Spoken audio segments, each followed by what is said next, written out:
Ini masih di pembahasan tadi ya, example atau contoh.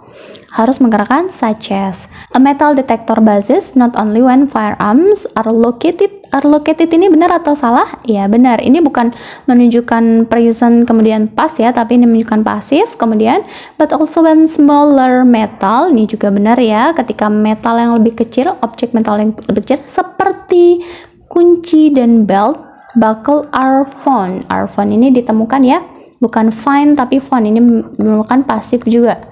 Nanti semoga kita masih ada kesempatan ya untuk membahas tentang passive voice. Jadi jawabannya pasti di sini adalah SK. Harusnya adalah such as case gitu ya. Seperti kunci dan belt buckle ditemukan gitu.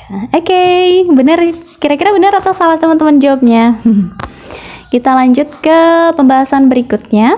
Despite dan in spite of. Despite dan in spite of ini punya arti yang sama, yaitu meskipun atau walaupun. Despite dan in spite of ini menyatakan kontradiksi dalam sebuah kalimat atau klausa sebab akibat. Note-nya adalah bahwa despite ini tidak pernah diikuti of. Jadi boleh menggunakan despite atau boleh menggunakan in spite of, tapi harus jadi satu. Kalau ada in spite ya harus ada in-nya dan off-nya. Kalau ada despite nggak boleh ada in-nya, nggak boleh ada off-nya gitu ya. Contoh, bla bla bla of her denial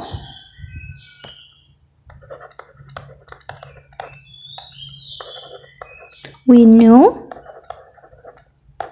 that she was guilty. Jadi kalau sudah ada of-nya pasti jawabannya adalah in spite of gitu ya. Oke. Semoga bisa dipahami. Kita lanjut ke soal in spite. Ini pasti jawabannya of. In spite of interruptions, she was still able to finish her assignment before class. She was still, benar ya. Ini lampau, bukan pasif.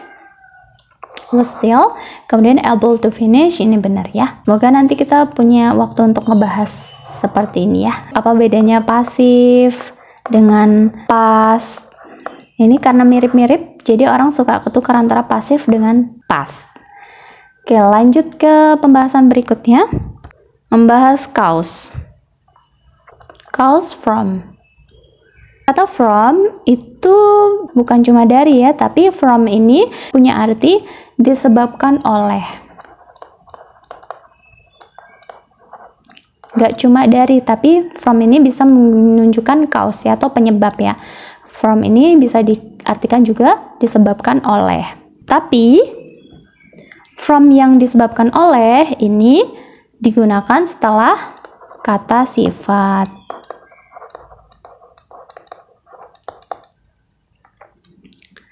Note-nya adalah from itu plus noun.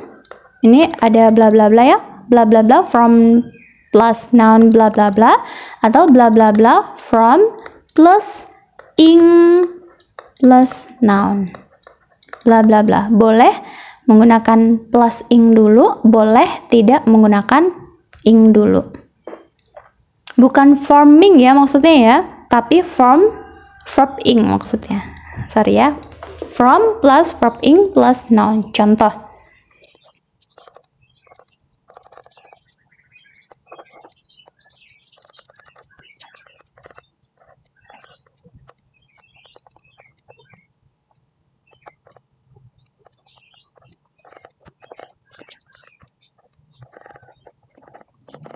Contoh, the chairs are wet, bla bla bla, the rain. Kursi itu basah karena hujan. Ini boleh menggunakan from. Boleh menggunakan cause? Boleh menggunakan cause. Cause the rain juga boleh. From the rain juga boleh. The chairs are wet, bla bla bla, sitting out in the rain. Maksudnya dari contoh ini boleh menggunakan from plus noun, boleh menggunakan from plus verb ing plus noun gitu. Semoga bisa dipahami. Kita menuju ke soal. Be careful not to get sunburned from stay. Ya, ini boleh nggak? From stay. Tadi katanya boleh from plus noun. Boleh pakai from plus, ini plus ya, plus verb ing. Nah, di sini lihat stay-nya. Stay-nya ini noun atau verb? Stay-nya ini adalah verb. Jadi di sini harusnya from staying out. Jadi jawabannya adalah ini ya. Too long ya. Nanti kita bahas tentang too ini. Nanti ada kok pembahasan tentang too, so, very gitu. Kemudian be careful not to get, ini benar ya. Oke, kita ke pembahasan selanjutnya. Kita bahas tentang because dan because of. Because dan because of ini punya arti yang sama. Digunakan untuk menunjukkan alasan. Sama-sama punya arti karena.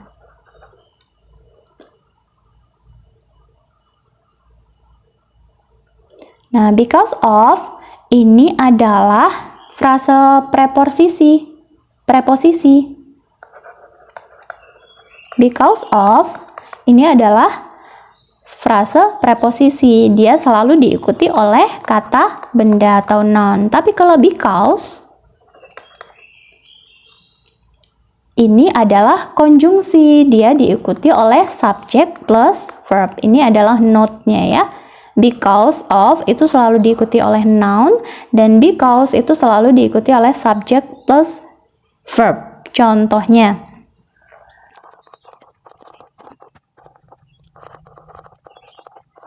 nomor 1, I decided to stay at home, blah blah blah, the weather was bad. Kita lihat contoh soal nomor 2.